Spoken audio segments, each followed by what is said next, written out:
Dear student, good morning everyone. आज हम लोग हिस्ट्री का एक बहुत ही इम्पोर्टेंट टॉपिक की बात करने जा रहे हैं जो हर कॉम्पिटिटिव एग्जाम में क्वेश्चन बनता है। जिसे बहुत ही इम्पोर्टेंट ऑब्जेक्टिव टाइप्स क्वेश्चन भी है और इसे आप सब्जेक्टिव भी बना सकते हैं। इसे आप बहुत ही ध्यानपूर्वक सुने और उसके बाद ऑब्जेक्टिव क्वेश्चन को सोल्यूशन कर सकते हैं। आज जो हमारा हिस्ट्री का टॉपिक है वो इटली का एकीकरण। जो इटली का एकीकरण हुआ था उसका पूरे निचोड़ मात्र एक वीडियो में, और वो भी पूरे समझ में आएगा, 100% समझ में आने की गारंटी। इटली का एकीकरण ये नीचे है। इटली के एकीकरण का जनक जोसेफ मेजनी को माना जाता है। यानी इसका क्वेश्चन किस टाइप से बनेगा? क्वेश्चन ऐसे बनेंगे, इटली के एकीकरण का जनक किसे माना जाता है? तो आंसर लिखना है जोसेफ मेजानी को। यहाँ देखिए हम अंडरलाइन कर चुके हैं, इसको आप ज़्यादा डीप यहाँ पे ध्यान दीजिएगा। इटली के एकीकरण का जनक किसे माना जाता है? जोसेफ मेजानी को। जोसेफ मेजानी, इटली के एकीकरण जनक किसे माना जाता है? जोसेफ मेजानी को माना जाता है। मेजानी का जन्म जेनेवा में हुआ था। मेजानी का जन्म कहाँ हुआ था? जिनेवा में हुआ था। मैं क्वेश्चन बनेंगे, जो मेजानी का जन्म कहाँ हुआ था? जिनेवा में हुआ था। उसके बाद है इटली के एकीकरण में सबसे बड़ा बाधा कौन डाल रहा था? ऑस्ट्रेलिया। सबसे बड़ा बाधा कौन डाल रहा था? ऑस्ट्रेलिया। क्वेश्चन बनेंगे, इटली के एकीकरण में सबसे बड़ा बाधक यानी बाधक, सबसे बड़ा बाधक कौन थे? तो आपका आंसर क्या देना होगा? ऑस्ट्रेलिया। इटली का जो एकीकरण हो रहा था उसमें सबसे अधिक इंपोर्टेंट महत्व डाला गया था, बाधा डाला था, वो ऑस्ट्रेलिया। क्या था? ऑस्ट्रेलिया। उसके बाद है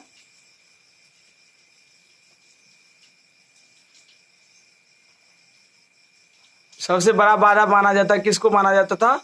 ऑस्ट्रेलिया को माना जाता था।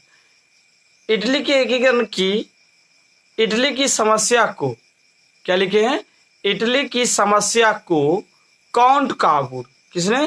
काउंट काबूर ने अंतर्राष्ट्रीय समस्या बनाया।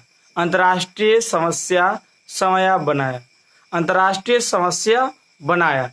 इटली के एकीकरण में समस्या यह होगा, इटली की समस्या को काउंट काबूर ने अंतर्राष्ट्रीय बना दिया था। क्वेश्चन बनेंगे, इटली के एकीकरण को किसने अंतर्राष्ट्रीय समस्या बना दिया था? तो काउंट काबूर। किसने? काउंट काबूर। यहाँ समस्या आपसे देख लीजिए, आधा सौ है समस्या। इटली के एकीकरण को किसने अंतर्राष्ट्रीय समस्या बना दिया था? काउंट काबूर ने। किसने? काउंट काबूर ने। उसके बाद है इटली के एकीकरण की तलवार गैरीबल्डी को कहा जाता है। किसको कहा जाता है? गैरीबल्डी को। यहाँ दिए हैं इटली के एकीकरण की तलवार। इटली में जो एकीकरण हो रहा था उसको एक तलवार मानने लगा। किसको कहने लगा? गैरीबल्डी। किसको? गैरीबल्डी। इटली की एकीकरण तलवार किसे माना जाता है? गैरीबल्डी को। इटली की एकीकरण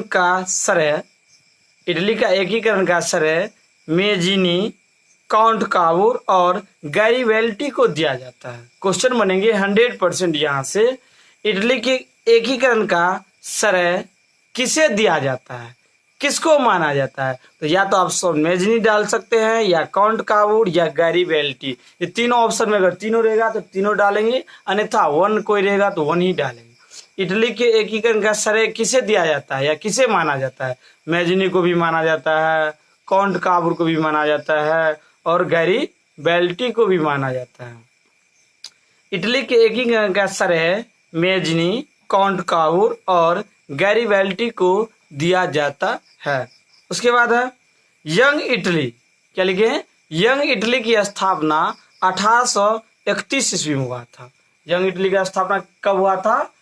1831 ईस्वी में। यंग इटली का स्थापना हुआ था 1831 ईस्वी में। किसने किया था?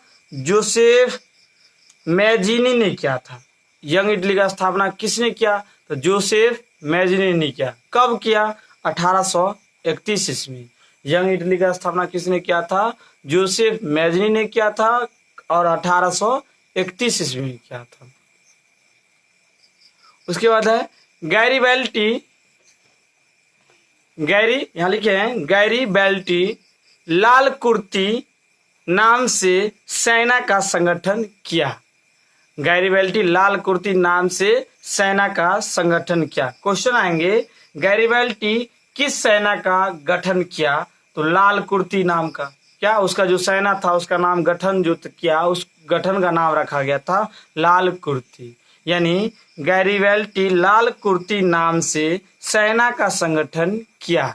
सेना का संगठन किस नाम से किया था? लाल कुर्ती। और किसने किया था? गैरिबल्डी ने किया था। ठीक।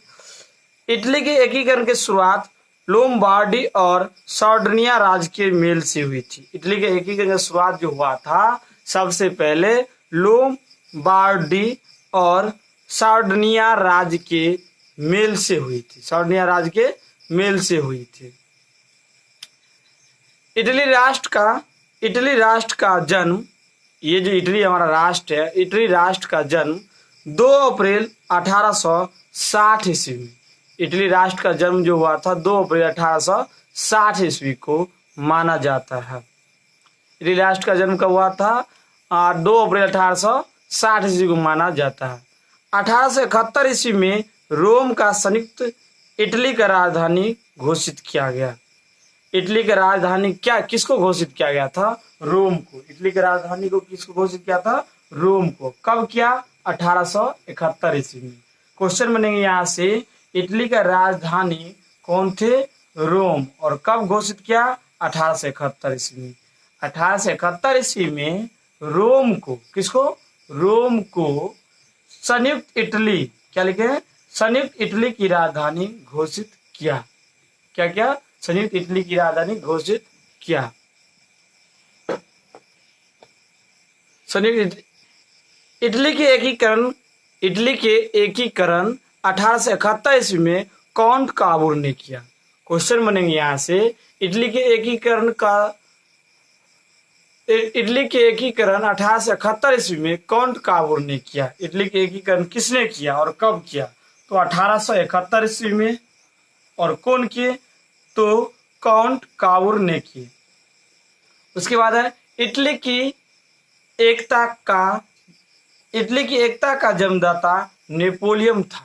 इटली में जो एकता था उसका देन किसका था?